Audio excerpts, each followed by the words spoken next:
Welcome back to the Crypto's Key Conversation. In today's video, I'm going to try to be quite brief. There's two videos, clips in regards of Ripple versus SEC status and kind of what's going on with the case that I want to cover, briefly talk about it, and cover James K. Fallon's update here in regards of what's going on within the case. Coming over here, looking at CoinGecko, we're currently we're under $1 trillion, which we haven't seen this in a while. We're currently at 972 billion, currently down 5%. If you come down here, Bitcoin sitting at 22,000, Ethereum sitting at 1190, XRP sitting at 31 cents. So clearly there's a lot of market turmoil going on right now. Let's see if we have any gainers.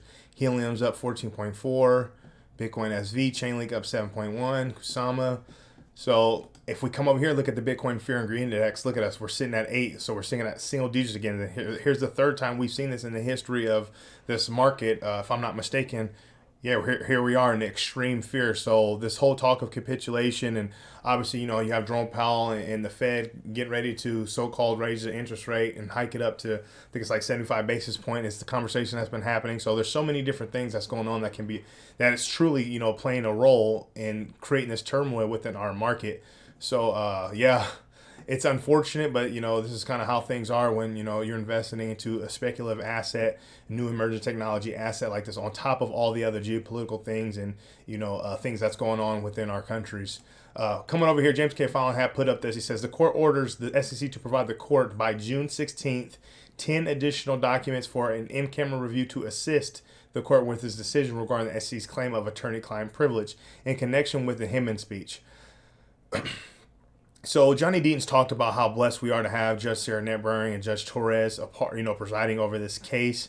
But I'm just so curious to know, like, what is the thought process of the judges in regards of how they're going about these motions and these things that they're ordering. Both sides, but especially more specifically the SEC. It's like, okay, well, clearly you've already said it within the documents within this litigation that it's been done. It's the speech was William Hemmons, personal opinion, but now you need more additional documents. You need more time to assess whether it's going to fall under their attorney-client privilege claim that they're now claiming, which is like the third different claim that they have regarding these email drafts or whatnot. So it's just. I can see how community members get extremely frustrated, but like I said in previous videos, I'm going to stick to what Johnny Deaton says, and quite honestly just believe that the judges know what they're doing in regards to they're trying to make sure that all their ducks are in a row and that things go smoothly and there's no denying or going against what verdict comes out if this thing goes the distance, if it doesn't settle.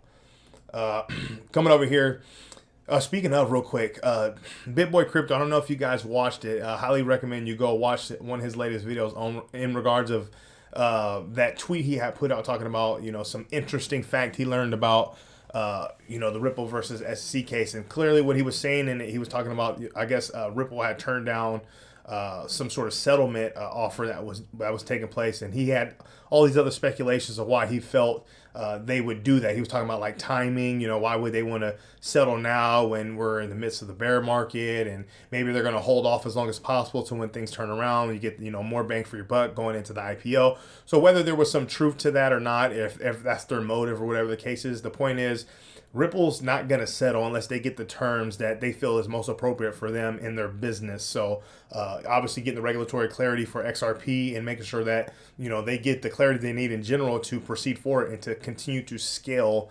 their business. And when it comes to cross-border remittances and cross-border payment stuff, utilizing Ripple and utilizing the XRPL or ODL utilizing XRP and so on, and all the other use cases that they have. So I just kind of wanted to throw that out there. I recommend you go in and kind of look at BitBoy's tweet thread there and kind of see what people were talking about, kind of just going over the the ins and outs of people's thought processes of why things are happening the way they're happening, and what would truly permit a settlement that both parties, the SEC and Ripple, can agree on. So coming over here, this from Johnny Deaton says the New York crypto lawyer and Laura Shin discussed the SEC's argument related to XRP. Attorney Cohen references page 24 of the SEC's opposition to my motion to intervene. As far as I'm concerned, page 24 may be the most confusing page written in securities laws litigation. So this is the video that Rob had put on, Rob Callie had put on, and we're gonna take a listen into this, but we're gonna continue on see what Johnny Deaton says right after this. So let's take a listen in. ETH and Aave. So you say it so clearly as if it's very well established that tokens like ETH and Aave or whatever these other assets are clearly not securities. But the chair of the SEC, Gary Gensler, has made some noise in the other direction, and he doesn't, I think, view these things as so clear cut. So what makes you so certain, and how would you respond to some of his statements where he seems to think that actually the vast majority of digital assets are securities? Sure. We we have a long promised paper. If you followed me on Twitter, we analyzed all 259, I believe it is, appellate cases involving the Howey test since its inception, every single one of the investment contract cases. And based on that in-depth longitudinal review, I can say with confidence that there's nothing in the case law that supports the idea that an asset that's recognized as not a security should be hypothetically treated as security when it's traded between people who are not otherwise involved in the transaction. Like you and me buying assets on Gemini, or just trading amongst ourselves, or using a decentralized exchange. Moreover, we have the SEC's own words. You may be familiar, if you follow the whole Ripple saga, that a group of disgruntled XRP holders attempted to intervene in the Ripple case as defendants, which is kind of an unlikely thing. And in doing so, they filed a motion with the court in the Ripple action, and the SEC responded. And on page 24 of that response, the SEC acknowledged that the XRP token is not in itself a security. And it said, well, similar to the Gram token in Telegram, it's not a security, but it's the embodiment of an investment contract. And so I think there the SEC kind of put their cards on the table. The problem with the statement on page 24 is it doesn't have a footnote, and there's no case law support, because it's really a novel theory, and it's well within the SEC's rights to advocate for novel theories that an asset that is not a security can somehow embody a scheme, but that's not something that has been adopted by any appellate court, and it's one that presents. So coming down here, Johnny Deaton's talking about, he's kind of quoting what's going on. It says, on page 24, SEC writes, quote, movements claim they must intervene to convince the court that XRP is not a per se security. But this case presents no such question. So the SEC states it's not alleging that XRP is a security per se. Seems clear, right? Then he comes down here and says, five lines later, the SEC writes, quote, the XRP traded even in the secondary market is the embodiment of those facts, circumstances, promises, and expectations, and today represents that investment contract. What the hell does that mean if it doesn't mean XRP itself is a security? Are they saying XRP itself isn't a security, but it's a representation of one? Attorney Cohen politely and professionally calls this a novel theory with no supported case law. I call it gibberish and bad faith. You don't get to invent the law and hurt the people you protect. And I 100% agree with Johnny Dean. It's absolutely absurd. And it's crazy that this is happening within the United States. It's absolutely crazy. And quite honestly, I'm so glad we have, big movers like Johnny Deaton with the class action lawsuit, and Empower Oversight, led by Jason Foster, that are truly, outside of the Ripple versus SEC lawsuit itself, is truly bringing, applying pressure to the SEC, trying to, surface all of this corruptness and bad intentions and ill will that they've been presenting within this case, and specifically for, more specifically for the entire industry. So I'm glad, and I hope they continue to, apply pressure.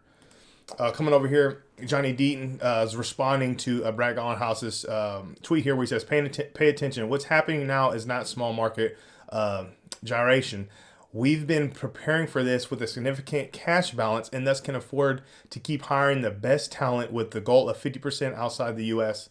So he's referencing. He's bringing this up because there's been a lot of companies that have been, laying off, and kind of whether they're freezing their hiring, or they're, pulling jobs that they have already offered, or they're intentionally cutting back, due to, as they say, market circumstances. This is kind of what he's responding to with Ripple. And this is the CEO of Ripple. Johnny Deet says, I do see why Ripple is disliked by many of the industry players. BlockFi is laying off 20% of its employees. Coinbase is laying off 18% of its employees. Ripple plans to hire 300 people in the next 12 to 18 months while spending $100 million in legal fees while fighting an SEC lawsuit.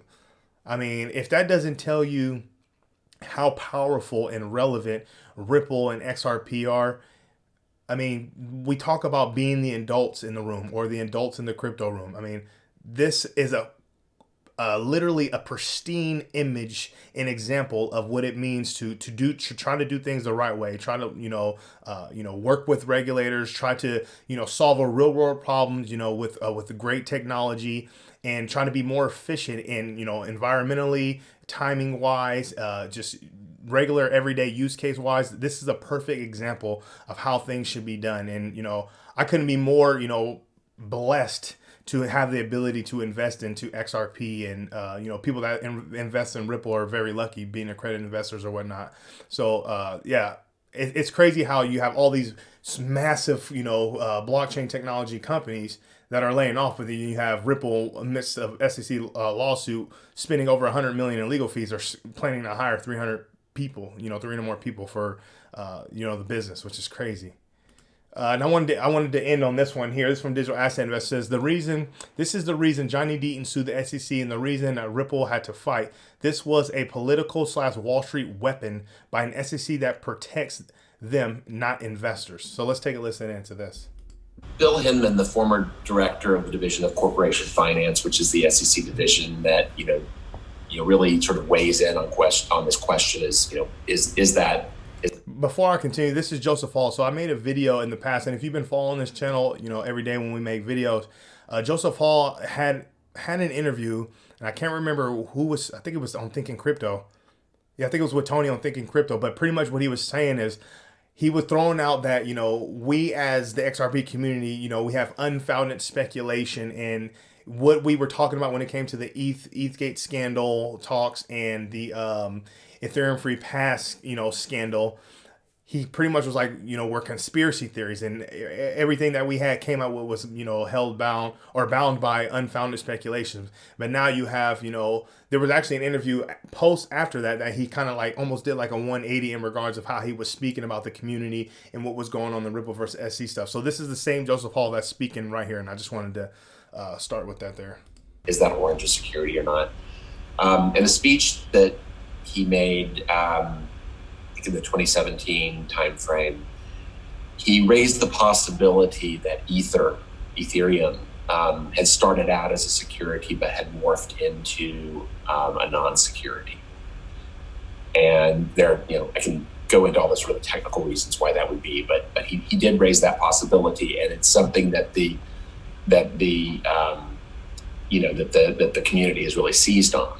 And so a way that the XRP case might have been settled would have been to focus in on the conduct in the 2013 timeframe, and charge Ripple Labs with violations of the securities laws in the 2013 timeframe, but say nothing at all about the current status of Ripple, under the idea that while those initial sales may have been problematic, that the asset itself is not a security.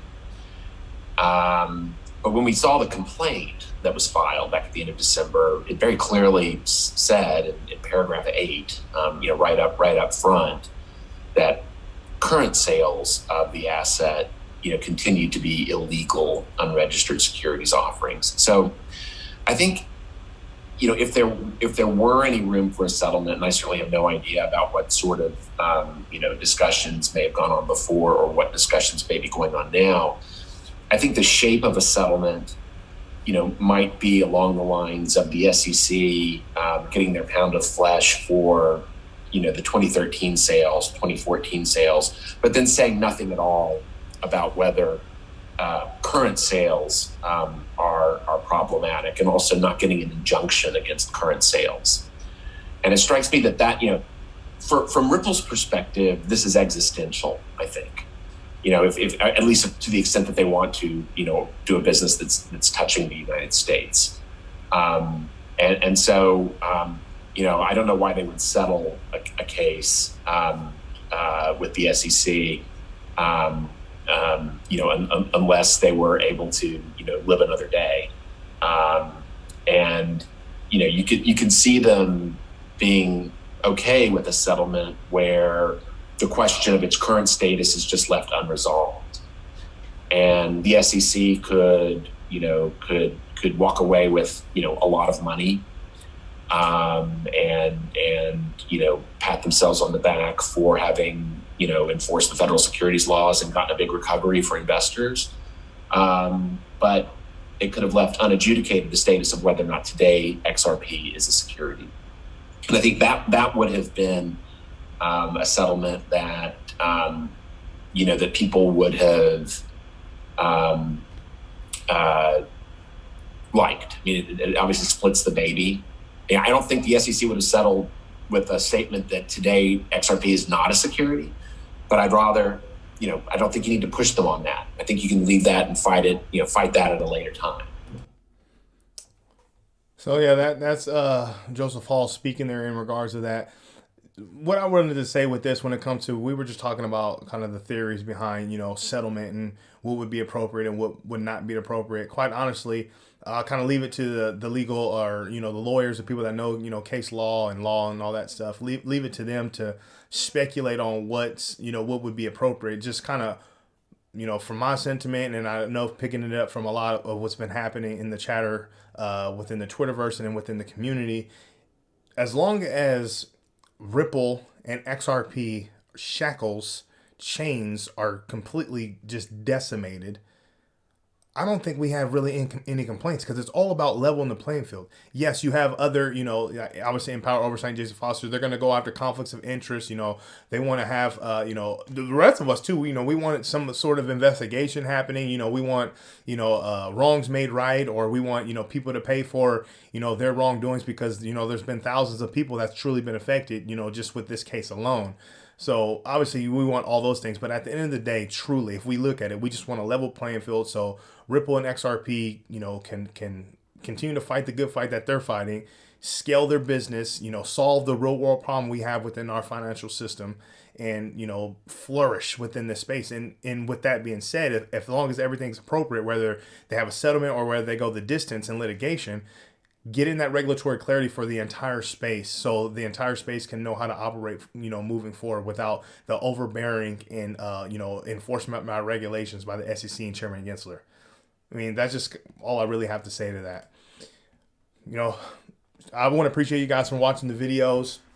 And we're super small still, but I'm proud to see where this channel has gone so far. We've breached over 135 subscribers. Make sure if you haven't subscribed to subscribe. We're going to continue to put out content. We pretty much do it every day.